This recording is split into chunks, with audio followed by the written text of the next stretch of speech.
Hello everyone, it is your boy Winster and I am back at it again with another video.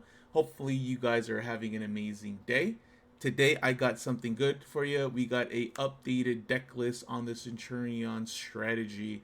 Since the release of Legacy of Destruction, we did get a couple of support cards in that set that did change the game when it came to the strategy. Before we get into this deck profile, please consider subscribing to the channel. I'd really appreciate it. And to those who have, thank you so much. If you haven't done it already, be sure to hit that notification bell. If you guys like watching deck profiles, unboxings, market watches, any type of content relating to Yu-Gi-Oh, make sure you guys turn on the notification bell. That way you guys can stay up to date. Be sure to also check out the description box. There is going to be a Discord, TikTok, Twitch, and Twitter profiles that you guys could follow me on. I'll really appreciate you guys giving me a follow there too. Let's go ahead and jump into today's deck profile. There are a couple of changes and I'm really excited to showcase what I built. So the deck list is 43 cards in total.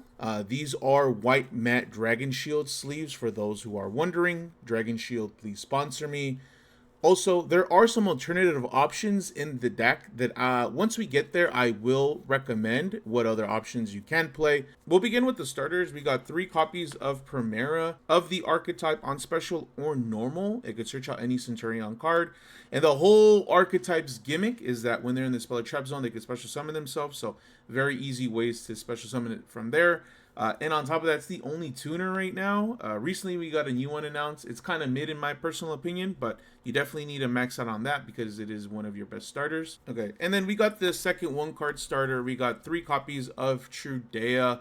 Oh my, how I wish this card was an effect that you could activate on summon. But when it's face up on the field, you could activate this, place it in Spell Trap Zone alongside another one from the deck.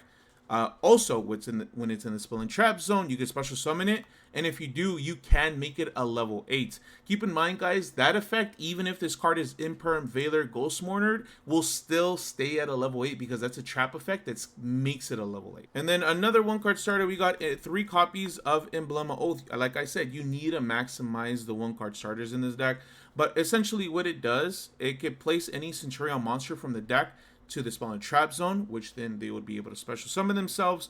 But as long as you control that specific monster's name that's summoned off of this or placed off of this, you can't go into anything in the extra deck other than Centurion. There is kind of a way to play around that.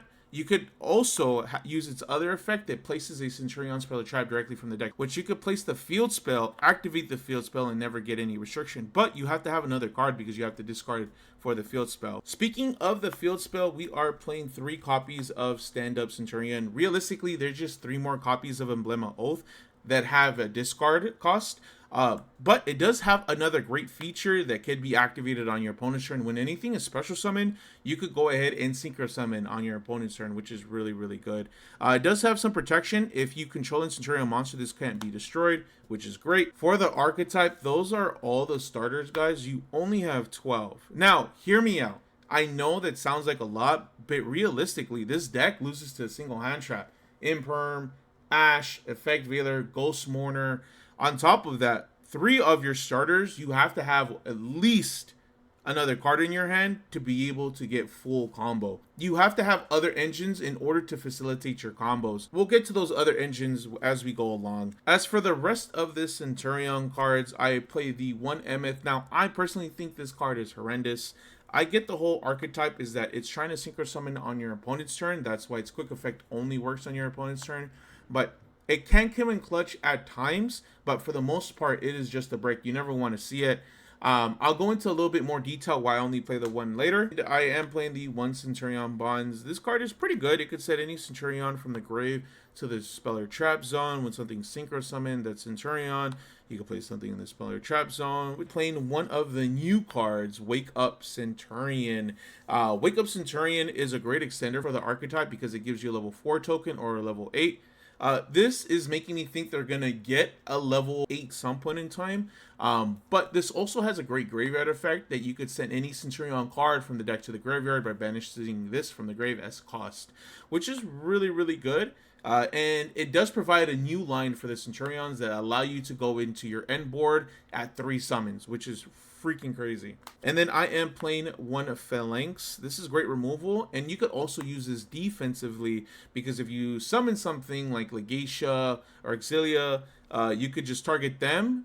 They get removed, their effects resolve, and then the next standby phase they come back with their special summon, so they'll get their effect again. But all these cards are the Bonds, Phalanx, Wake Up Centurion, dare I even say Emeth. At times I'm considering cutting this card, but these are just support cards. I can never see a world where you're playing more of. Now that is it for the Centurion cards, guys. I am not playing Gargoyle. I'm not the biggest fan of Gargoyle, and on top of that, it's a brick if you don't set up, just like Emeth, and I already don't like playing Emeth, so I don't personally see myself playing Gargoyle. Like I mentioned earlier, the reason I'm playing only one copy of this is because I am playing Prod of Prosperity.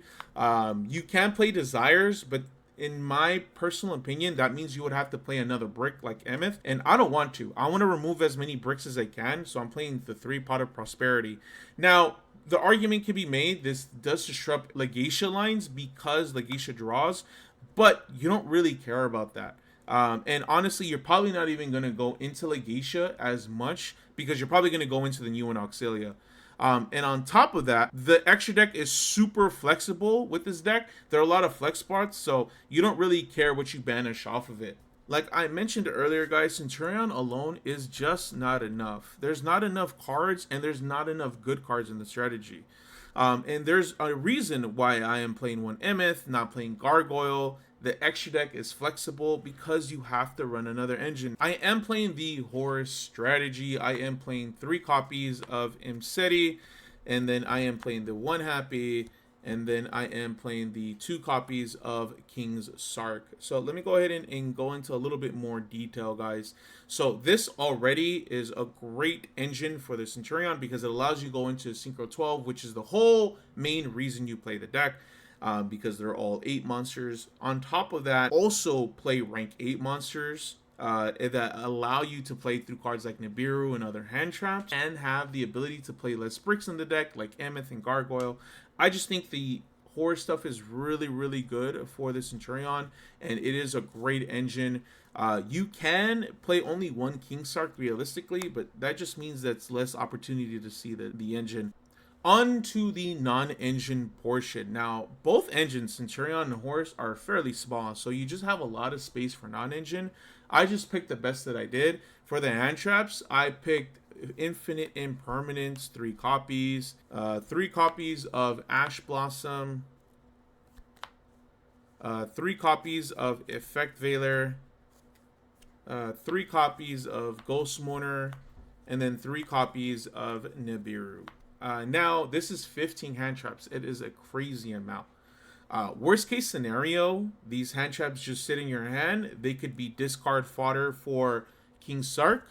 They could also be discard fodder for Stand Up Centurion. At best, you get stopped, and then you have all these hand traps to stop your opponent from playing, which is really, really good.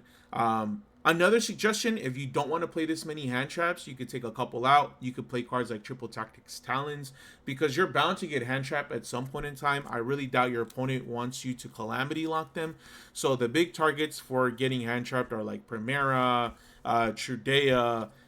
So that's another suggestion if you don't want to play this many. I just went through this route because I want to stop my opponent from playing, and I just need one card in order to combo off. Personally think it's important to have hand traps and board breakers. My board breaker, I went with 3 copies of Kashtira Fenrir. This card is absolutely broken in my opinion, but it just has a lot of value to the deck. It searches a copy of itself out, which isn't the craziest thing, but you could use it as discard fodder. Opponents always want to get rid of Fenrirs because it's hard to deal with this card's effect, right? Banish something face down. You don't have to play this. You have other options like Forbidden Droplet, maybe Dark Ruler No More, maybe some back row hate, but this is the one that I personally went through. On to the extra deck. For my Synchro 8s, I am playing Eggmaster Packbit and then Scarlight. Scarlight is just for time to burn your opponent, but Packbit allows you to place a monster in the graveyard onto the spell and trap zone, so it could recur some of those Centurion cards. You have to discard a card, but that happens when it's summoned or sent to the graveyard, which is really, really good. This is what leads me to believe that Centurion is going to get a Synchro 8 at some point in time, because they're already thinking about it with Packbit. For my 1 Synchro 10, I am playing Chaos Angel. The reason I'm playing Chaos Angel, you ask, is because I am playing Bestials in the side. Worst, it's a prosperity target. At best, your opponent's not going to be able to get around it because you're going to use Druid Swarm or Magnamut with Primera, and you'll get both light and dark effects. I played 2 Auxilla. This card is the new one. This card is absolutely bonkers. I'm so glad that I ended up opening a QCR. But this card on summon, it searches out any Centurion card, so it's just another copy of Primera. And then at the end phase, does the same thing as Legacia, non-targeting, but it could do it from the banish or graveyard. The big issue that Centurion does have is that they usually just Bestial the tuner, that way you can't. But even if they do that, because it's non-targeting and they banish it, you'll just still get it back because this does it from both, and also helps you play around Shifter. Shout out to the homie Edwin. He's the one who put me on game on that part. I didn't even think about that, but shout out to the homie. And then we are playing 2 copies of Legacia. This card is still really, really strong. I don't go into it as much because Auxilla is existing now, but this draws a card and then pops. The main reason is because I'm playing Pot of Prosperity, but the popping effect is really, really good. Does the same thing, non-targeting, only from the grave though, and it recurs it into the spell or trap zone. And then we are playing the 1 Crimson Dragon. This card is absolutely busted because it allows us to go into crazy cards like King Calamity, which locks our opponent from playing the game, and then it could also go into Cosmic Blazar. This is just a negate of anything, summon, card, battle. It's so crazy, man.